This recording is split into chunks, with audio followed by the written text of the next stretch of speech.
The next lecture we're going to have is going to be by Dr. Lestuzzi. It's a little bit incorrect on the agenda. I'm sorry, I've spoken to my secretary. We're going to get the agenda fixed by the end of the conference, or at least in the next little while. So when you do go back, you'll be able to see it. Dr. Lestuzzi has become a friend of mine. We met through a tumor board that we are both part of from Houston, Texas. And this is a little bit of what we're doing with respect to the International Cardiac Registry. And part of that registry is going to entail, in terms of when we were talking earlier this morning, we're going to have, as part of the registry, every so often have a mini conference about different tumor types, and perhaps have a tumor board that's an international tumor board, perhaps along with the Houston group. We haven't quite sorted all of this out, but there will be lectures, opportunity to ask the experts, and an opportunity to identify different places of excellence. Dr. Lestuzzi is in an area of excellence. She really is a real expert, and I always enjoy listening to her and her expertise whenever we have our monthly tumor board meetings through the Houston group. And she's been very nice enough to be allowed to be a part of the INTERACT group, and she has a real interest in radiotherapy, which I found very interesting, because I use radiotherapy to mop up R1 disease or R2 disease, but she has used it primarily, and I don't want to take much of your talk, but I've really been very, very impressed by her, and I've asked her to give a lecture. She's going to talk to us about cardiac radiation. Thank you very much in advance.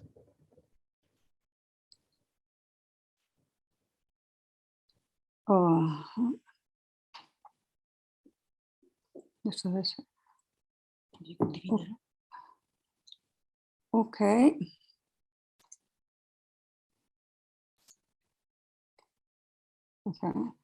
Okay.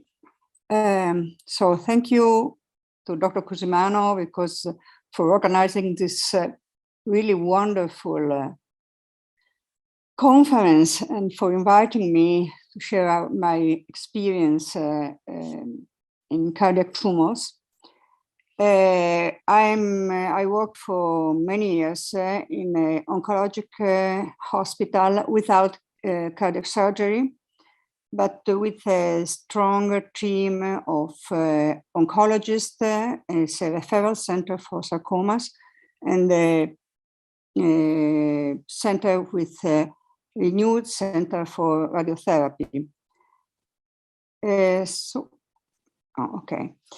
So the background for radiotherapy is that complete F0 resection of cardiac tumors is difficult, as all the cardiac surgeons know, obviously.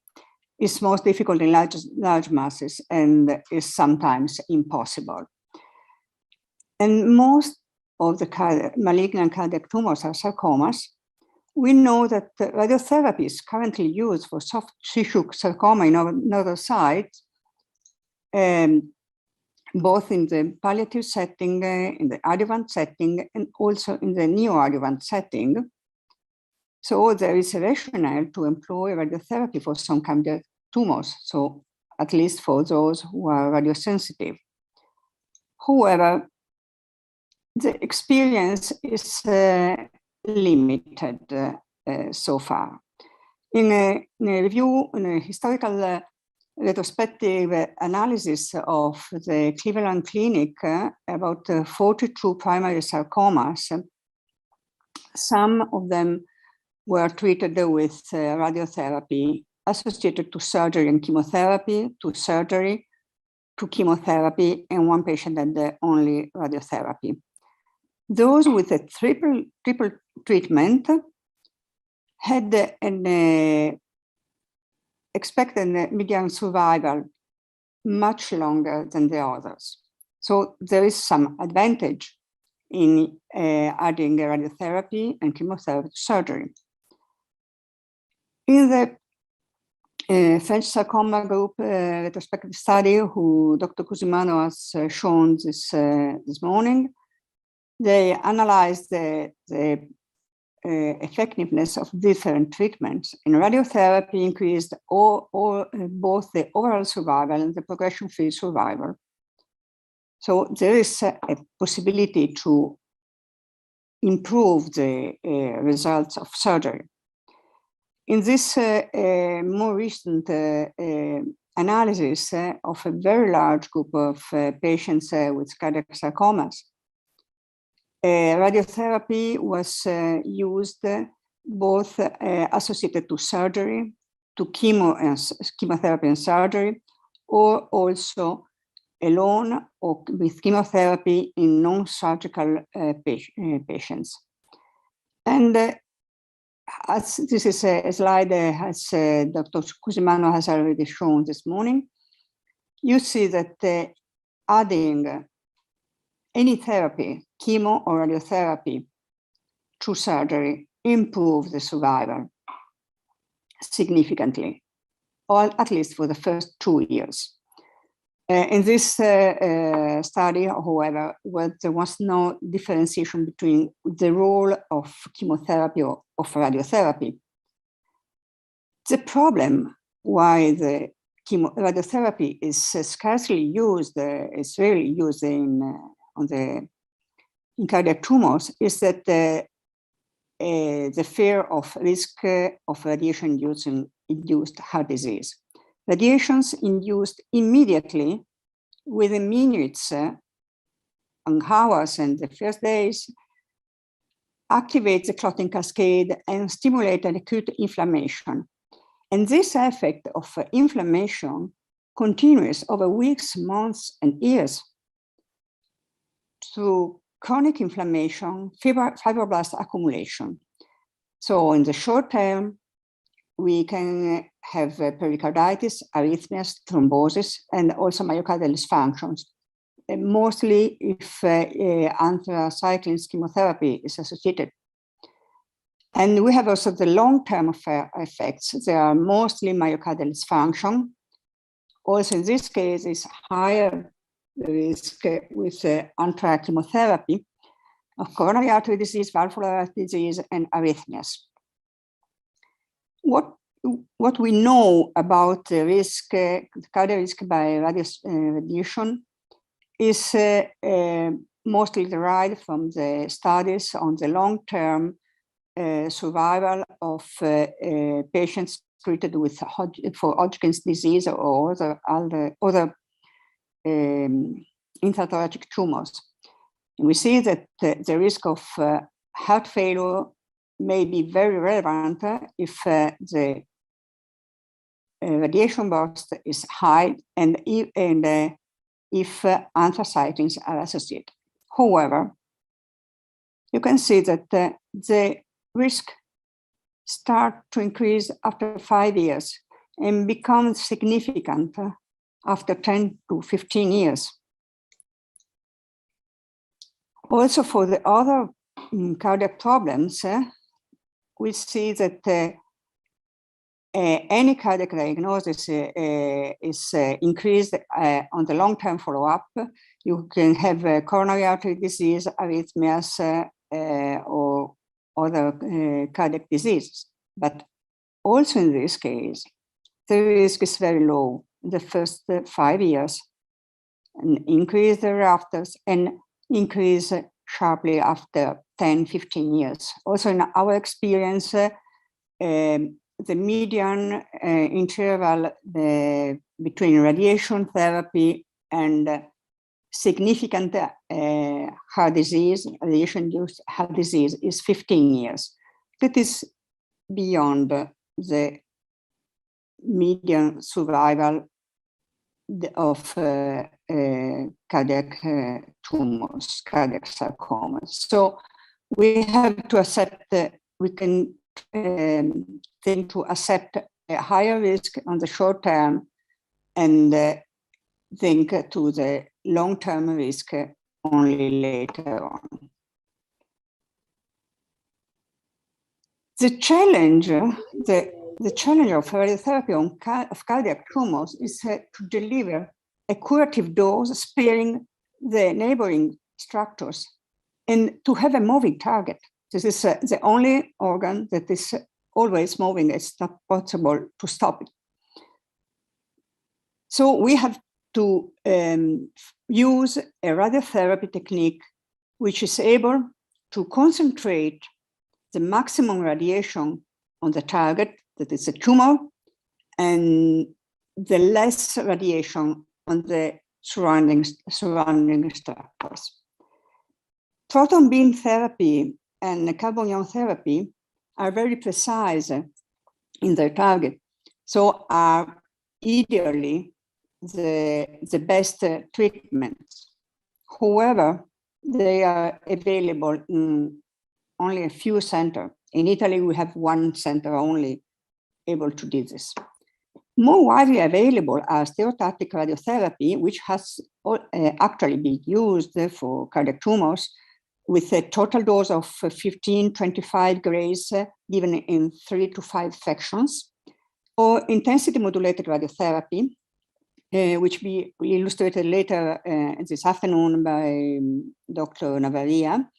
This is our radiotherapist, used at a total dose of 30-60 gray divided in 15 to 30 fractions. We have few data on cardiac radiotherapy safety. In fact, we have a lot of single case reports that are not comparable. We have some larger series, but all are focused on the oncologic results.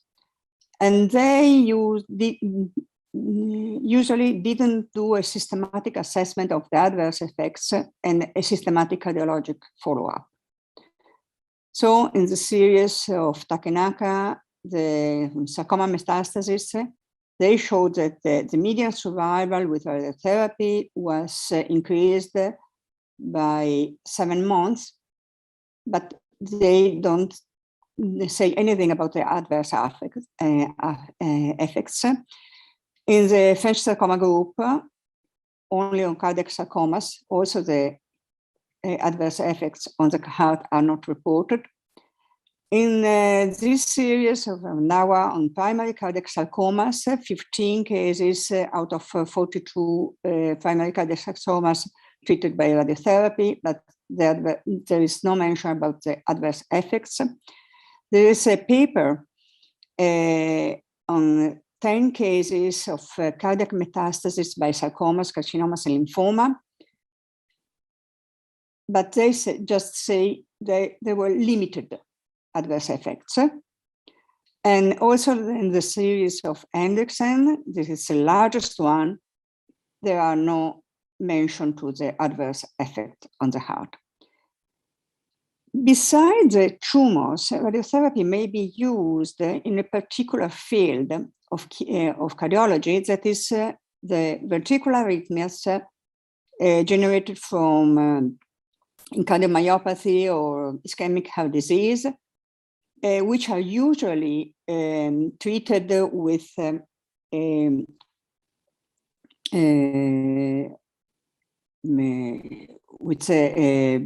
interventional cardiology, but in some cases where it is impossible to do an ablation with radiofrequency ablation, there are some cases treated with stereotactic radiotherapy, giving, of note, 25 gray in a single fraction. So a very high dose in a single fraction. And these patients may have an arrhythmic storm shortly after the treatment.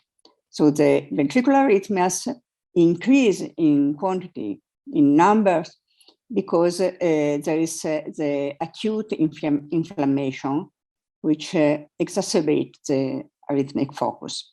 And then, however, then this lasts some days, and then it works against the arrhythmias. We will report our clinical experience made at the CRO, the National Cancer Institute of Aviano in Italy, where in 20 years we have treated and followed 42 malignant cardiac tumors 31 were primary, 11 metastatic. 7 of the metastatic were sarcomas, and 4 were lung carcinoma, neuroendocrine tumor, colon cancer, urothelial cancer. 25 of those were treated also with radiotherapy. 12 had an adjuvant radiotherapy after R1 surgery. 3 had a neoadjuvant radiotherapy, in 2 cases followed by radical surgery, performed 1 and 3 months after radiotherapy respectively, and 1 after radiotherapy was deemed still inoperable. And 10 palliative or curative treatment for metastatic tumors or unresectable tumors or in patients refusing radiosurgery or chemotherapy. And of the 25, 19 had been also treated with anthracyclines before or after the radiotherapy.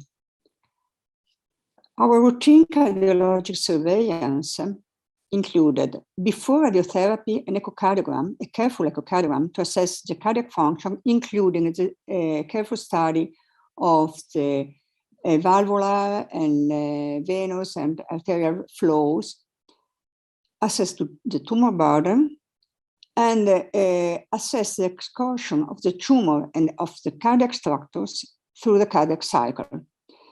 And we then integrated the CT and echo images of the target and the neighboring structures to evaluate the radiation burden.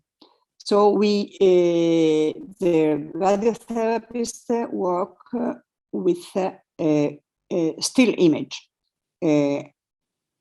MRI or CT scan, and we show them how much the structures are moving. Then we have the patient have a weekly ECG and echocardiogram during radiotherapy to see the cardiac function, obviously, early changes in hemodynamics and tumor size or echogenicity, because this can give an early indication of the effect of radiotherapy, because usually the necrotic tumors change in echogenicity, and also to see the side effects. After radiotherapy, the patient has ECG, electrocardiogram and echocardiograms every 3 months for the first 2 years, every 6 months for following 3 years, and after 5 years, yearly. We treated we had additional therapies as non-steroidal anti-inflammatory for pericarditis, amiodarone beta blockers if there were hyperkinetic arrhythmias, anticoagulation if needed, and additional imaging as needed. The oncologic outcome after radiotherapy was rather good. The local outcome was a complete remission in 16 patients. One of them had a local relapse after 18 months. A partial regression treated the surgeon made just a palliative intent. We tried a palliation. He underwent therapy, and the mass was still large. He underwent also radiotherapy. To our surprise, the palliative intent was transformed in a radical cure. In fact, after this is the follow-up after 9 years, and the patient was still free of disease. He died 4 years later of stroke. And so he remained free of disease and was actually cured. This is a case of constrictive pericarditis in a patient with metastatic lung carcinoma with metastasis also to the kidney and many other metastases. And she had a constrictive pericarditis due to a tumor encasement of the heart and pericardial space was occupied by a solid mass encasing the heart. And you can see here that during inspiration, there was a shift of the interventricular septum to the left. And so she underwent palliative radiotherapy, 25 gray in 5 sections. After 10 days, the signs of constriction were already reduced. The patient was asymptomatic, and 1 month later, it was possible to see that all the this is a tumor encasement after this is a patient. Did you see this one before? No, the previous one. No, we didn't. Just tell us what the outcome was. You gave radiotherapy and 3 months without cardiac symptoms. So this made her heart much better. You can see the wall motion abnormality in the apex and that wall there, how huge difference there is. So it wasn't really constricted pericarditis, it was tumor encasement of the heart. Yes, and after 2 months, all the tumor encasement was gone, so the pericardium is normal. So it was cured. Locally, it was cured. The patient had metastasis on the kidney, so he finally died. But she achieved 3 months free of cardiac symptoms. That is not much, not a little thing, I think. No, remarkable.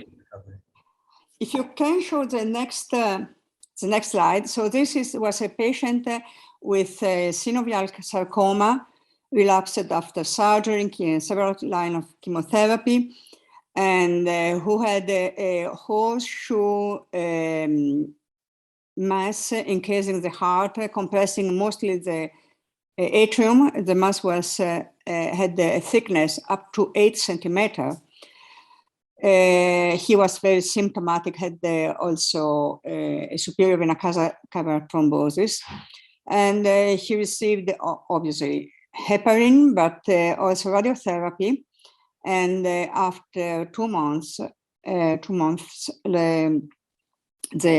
maximal diameters were halved, and the ejection fraction was improved, and the patient, unfortunately, was still not operable.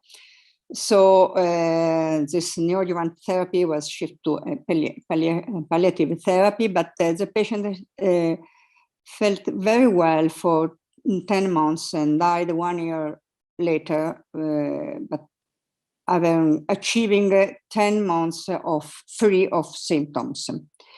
So the next slide. This was a Cardiocarcinosarcoma. This is a transesophageal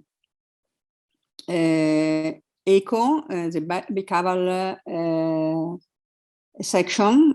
On the right, you see the superior vena cava with venous line. This was a diagnosis. The mass was infiltrating the interatrial septum, the arterial roof, and right arterial roof, and also the right atrial free wall up to the tricuspid valve. And after chemo and neoadjuvant radiotherapy of the right heart, he achieved a good reduction of the mass, and he was operated on later after 1 month, and achieving a complete resection of the tumor. The next slide. So the acute cardiac toxicity we observed was really not very frequent. We had 2 cases of atrial fibrillation, which was reverted with amiodarone within a few days. 1 case of acute pericarditis, which recovered after 1 week in non-steroidal anti-inflammatory drugs. And the most severe case of acute toxicity was a ventricular arrhythmia storm in 1 patient who had been described, if you want to see in JACC Cardio-Oncology last year, the complete description of the of this patient who had ventricular arrhythmias originating from right ventricle metastasis of angiosarcoma. And he had been well controlled by amiodarone and by chemotherapy with pazopanib for 2 years. But once the metastasis started to grow again, the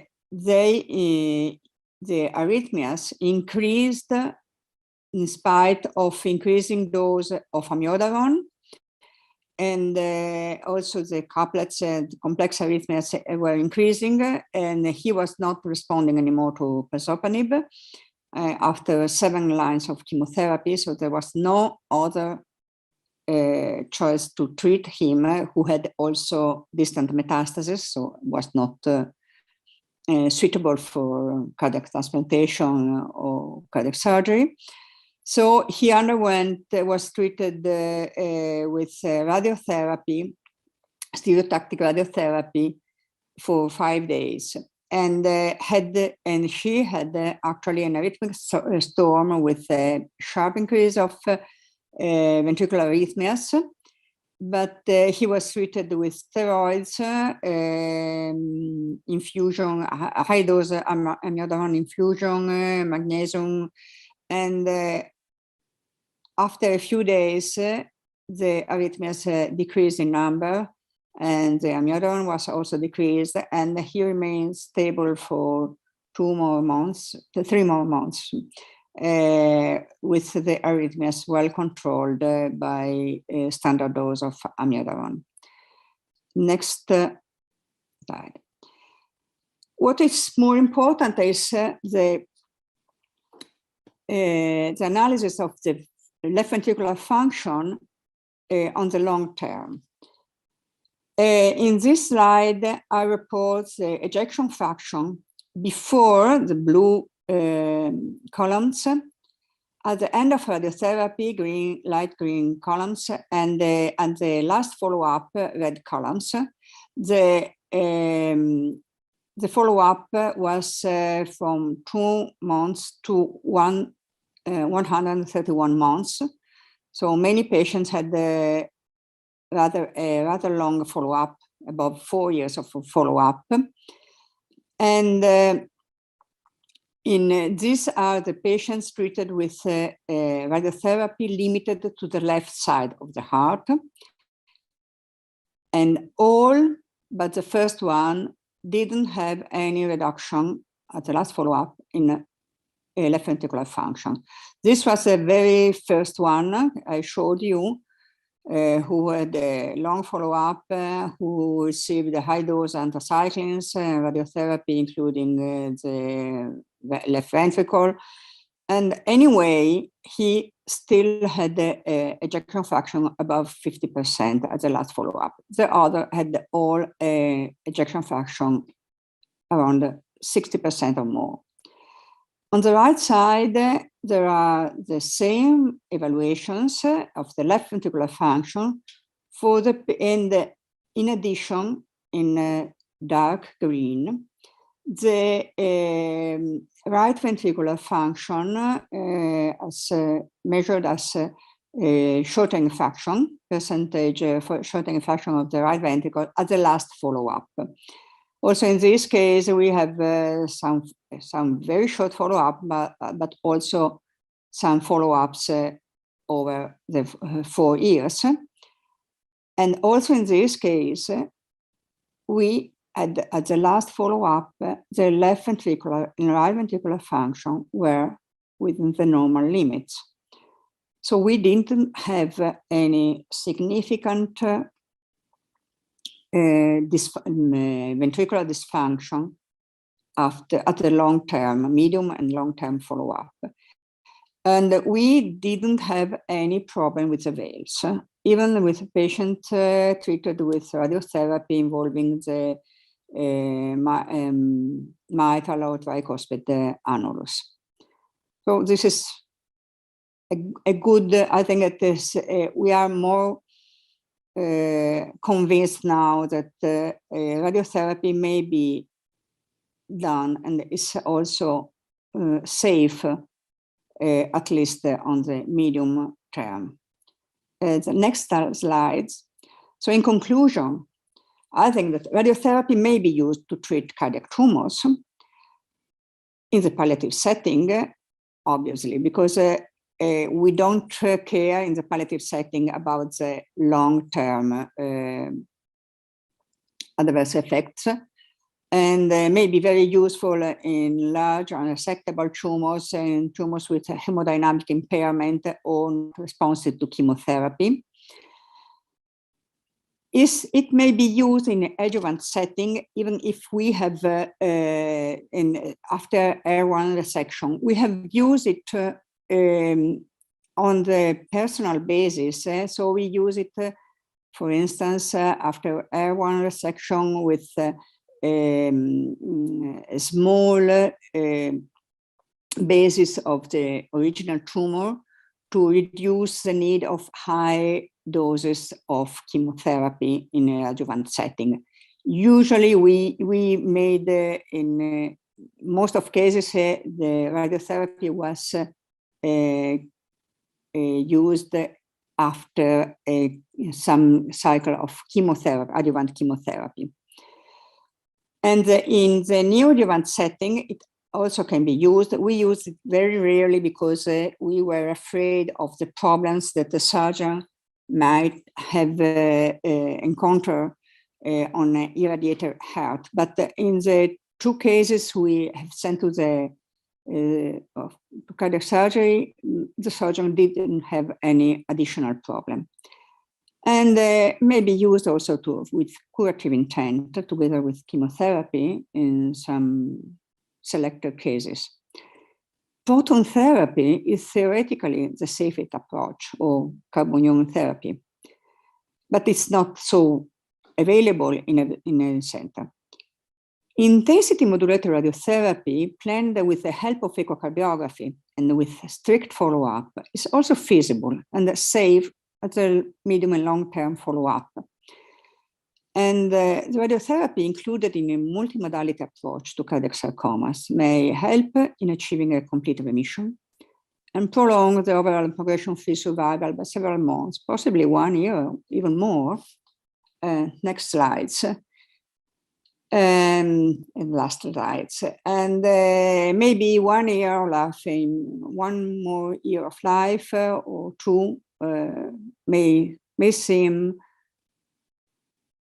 a little thing, but 1 more year may be an important thing if you are a parent of small children, if you have a family to take care of, if you have to plan the life after your death. So I think that it's not a little thing to let our patient gain 1 more year. And if you can cure them, and this is possible in some cases, even in unpredictable cases, is even better. Thank you for your attention.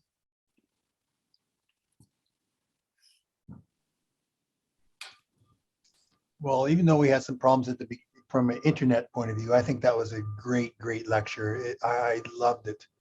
You know, radiotherapy, we're always scared to do radiotherapy as surgeons because we know the surgeons who have had the missed opportunity or bad opportunity to operate in somebody who's had radiotherapy in the past. It doesn't do very well, but I must admit, I've never done it in a neoadjuvant therapy.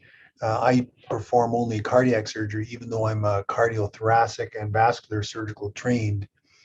So I know that they use it in thoracic surgery, but they don't have it many years afterwards. They do, as you have it shortly after the procedure. So finish your therapy as we would for chemotherapy, and just after they've had an opportunity to physically recover from that, then go and perform an operation.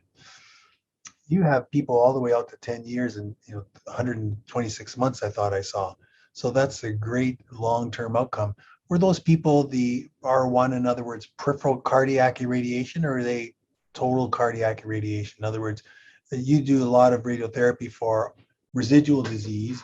And when you do that, is it residual atrial disease, residual ventricular disease, both, or what's the outcome of the person, or what's your, not outcome, but what's the experience when you do total cardiac irradiation? Are you scared to do that? Have you seen echocardiographic changes, etc.? No, actually, most of our patients, just a few patients had radiation limited to the atrial roof. So this is obviously safer. But most of our patients had radiotherapy, including the mitral annulus or the tricuspid annulus. And actually, the mitral tumors, including the radiation therapy, including the mitral annulus, are scary because it's at the left ventricle. But the problem with the tricuspid annulus is the excursion, because when I told to my radiotherapist that the excursion was 2 centimeters, he said, "Oh, so much." I said, "It's just normal." Actually, it's just normal. And we had also radiotherapy on the left ventricle and on the right ventricle. And we were surprised because we have 3 patients who had the radiotherapy, adjuvant radiotherapy, 2 on the basis of the left ventricular wall, free wall, and 1 on the interventricular septum for a sarcoma dissected on the right part of the interventricular septum. And we saw a hypokinesis in the first echoes after radiotherapy, a hypokinesis of the left ventricular wall for the 2 patients with left ventricular radiation therapy. And they recovered later. So they know now on the long-term follow-up, one is 126 months, and so and they recovered later on. And what was still more impressive was a patient who had surgery on the left ventricular septum, the right side, because the surgeon, as soon as he recognized the tumor which was supposed to be a myxoma, and he was not a myxoma, was a malignant tumor, cut deeply the septum. So we saw a minus images of the interventricular septum, and this disappeared on the long-term follow-up. So there was a remodeling. There may be a remodeling also on irradiated heart. And we will publish this, I think. I hope that we will be able to show this more in detail. But this was really impressive. So the heart can recover. And I think that the problem was the radiation burden in the single administration. In fact, the only patient who had so much problem with arrhythmia was the patient treated with stereotactic therapy with high-grade dose for a few days, as was in the patient treated for ventricular arrhythmias of other origin. And if you give a low dose, hyperfractionated dose, you will ask, you can discuss later with Dr. Navaria, who will show you how the plan are done, and also 2 more cases. I think that if you are able to reduce the single dose and to give a little dose to neighboring structures, radiotherapy may be safe.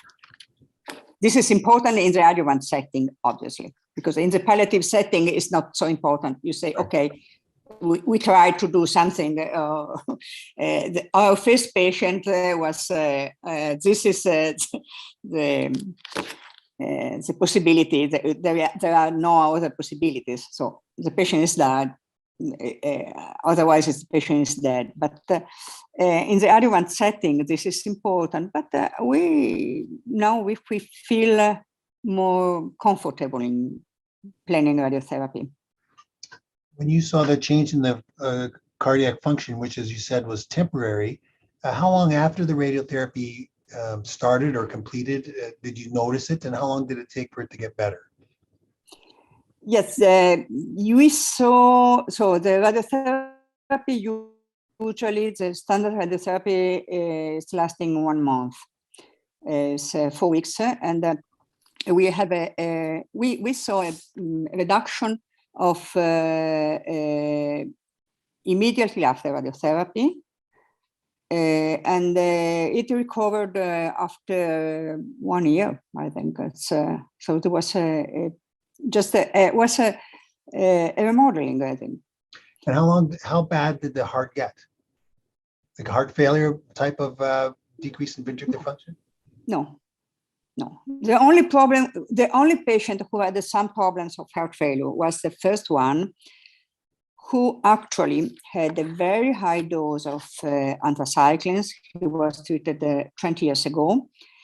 And he developed also a renal insufficiency, and because he had also ifosfamide, so probably there was a role of ifosfamide, and he had a lot of other problems, and he was also elderly, because when he developed the dysfunction, he had a slight dysfunction shortly after the radiotherapy, which actually included also the mitral annulus, so that in the base of the left ventricle, and was done 20 years ago with a technique that is not as good as IMRT to limit it was an older technique, not more in use. And but he recovered. He had just not really heart failure. He had a dysfunction and was treated as usual. And then later on, he underwent. He had more kidney problems than cardiac problems. You haven't noticed any valvular abnormalities after acute? No. That's good. No, not yet. We try to avoid that. Maybe we will do a radiotherapy to a patient who now is making a chemotherapy and has a tumor very close to an artificial valve. But anyway, we didn't have any problem with the valves. And when you do chemotherapy and radiotherapy as a trimodality therapy, surgery, chemo, and radiotherapy, do you stagger the chemotherapy first, then do radiotherapy? Do you do concurrently? How do you do that? You know what I mean? Yeah, we did chemotherapy first, and then it depends from the we did only radiotherapy in some cases of L1 resection of intermediate grade sarcoma with a limited area to be irradiated, or in patients who refused chemotherapy, because there are also patients who refuse chemotherapy. And usually we have the chemotherapy first and accurate analysis of the cardiac function after chemotherapy and radiotherapy later, or a short-term chemotherapy and radiotherapy. But anyway, chemotherapy first. Usually. It's interesting, in China, their comment on their slide was chemotherapy and cardiac tumors don't mix together. Do you remember who said that? And here we're saying we only give radiotherapy when the person refuses chemotherapy. So it shows you the difference around the world. And that's why it's something like, I always bring everything back to the INTERACT, because it's so important to have international collaboration to get everybody in the same thing. Perhaps one day we'll have a randomized trial perhaps through the Interact, if we get enough patients that we can get this together, a randomized trial of chemotherapy versus radiotherapy versus surgery. That would be a very interesting thing to do, because I think there would be equipoise, I suspect. I don't know. Yes, another problem of radiotherapy might be if you we have that patient, for instance, who had a left atrial on a cardiac sarcoma arising from the left atrial roof, who was misdiagnosed by the pathologist as a benign tumor after resection, who had a relapse 8 months later, was operated on with a large mass, and was considered to be a radical surgery, but actually the tumor involved at the right superior vein. It was on the roof of the right atrium, involving also the right superior pulmonary vein. So he had a relapse, an early relapse or a residual, which was seen only at the MRI.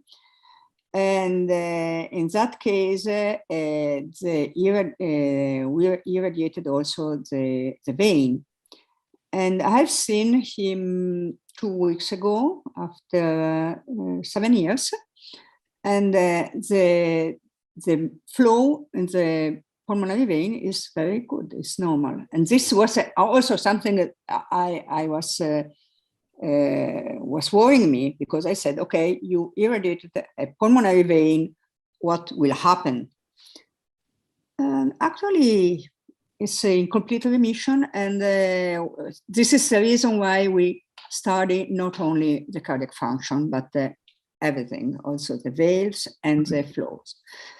And the weekly, I think that the weekly echocardiograms, the weekly check of how things are going is also useful. Have you seen some early change in function? So you've been doing weekly echoes for a lot of patients for a long time. Maybe not too many patients, but enough. Have you noticed a drop off early on? Or in other words, do you think you're doing too many, or still continue? No, we make the weekly echo is just in the month of radiotherapy. Then we have the patient anyway have an echo every 3 months. So 4 echoes a year for 2 years, and 2 echoes a year for 3 additional years. So for the first 5 years, they are followed really, really strictly. Also because it's the time, the risk of relapse. So we try to check it. And we didn't see significant dysfunctions. Did all of your patients get complete radiotherapy course, or did you have to stop? No, they were those who had the whole heart. You see, was just one was the tumor encasement. There were patients with the tumor encasement. So they had a limited survival linked to the general conditions. We have another patient, but he was treated not by us, so he underwent carbon ion therapy in another center. And he also had a good local control of disease without any significant dysfunction.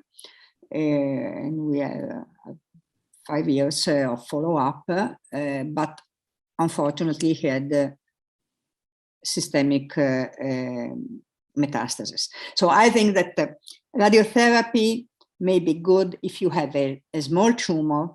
Radiotherapy alone can be useful if you have a small tumor resected with only microscopical infiltration. And the 2 tumors we treated just with radiotherapy were going into the pericardial space, not into the ventricle. Otherwise, chemotherapy is necessary because if you look not at the local response, but at the general response, the risk of metastasis is so high that chemotherapy may be used because you don't know if a tumor growing inside the heart cavities has already give some micrometastasis, we don't know where. So I think that the two things should go together, but in selected cases, we had two cases of sarcomas arising from the external part of the left ventricle with a small point of attachment. And we were able to give a radiotherapy only on the surgical bed and avoid systemic chemotherapy. This is otherwise, I think that the three things should be together and depend also. Angiosarcoma needs chemotherapy. It's no way. Angiosarcoma has the worst prognosis. It depends also from the grade of the tumor. So a high grade tumor or a low grade or intermediate grade sarcoma is much different. So it's your opinion right now that the surgeon is still important in cardiac tumors? Would you ever not treat a patient with operation? In other words, would you ever go primary radiotherapy followed by chemotherapy or vice versa? No. Would you include surgery if it's small? I think that surgery is very important. The problem is to find a surgeon who has a mentality of oncologic surgery. Right. And this is more difficult. Initially, we have two different careers. There is cardiac surgery and thoracic surgery. We have not we have very few cardiothoracic surgeons. So the cardiac surgeons has in mind to avoid the larger sections because he tried to spare as much as he can. He has no idea of the risk of microscopic infiltration. It's not in his mind. We had a very good experience with some cardiac surgeons where we talk, whom we talk before, and we explained the problems. If a cardiac surgeon has the idea that a malignant tumor is not a malignant tumor, and that radical surgery is important, and to have a free margin is very important. This is essential. But I think that we try to find a surgeon. I think surgery is the mainstay in all the sarcomas. And this comes in terms of one of the goals is to find areas of excellence around the world. In Europe, I sent you a patient, you may not know who it is. I don't know if they contacted you from Eastern Europe, and they had a tumor and they contacted me, so I sent them to you. So the point is we need to have friends around the world that we can contact in areas around the world that we know are areas where we have people who aren't afraid, or trust me, when I do an auto transplant, I'm scared. But who have the courage to take on big tumors, and we need to do that, we need to centralize care for cardiac tumors, whether it's radiotherapy, chemotherapy, cardiology, surgery, all treatments. We need to centralize it into areas, silos of excellence, and that's exactly what this is all about. Nobody's asked any question. That's why I've been monopolizing your time, Dr. Lestuzzi. Thank you very, very much.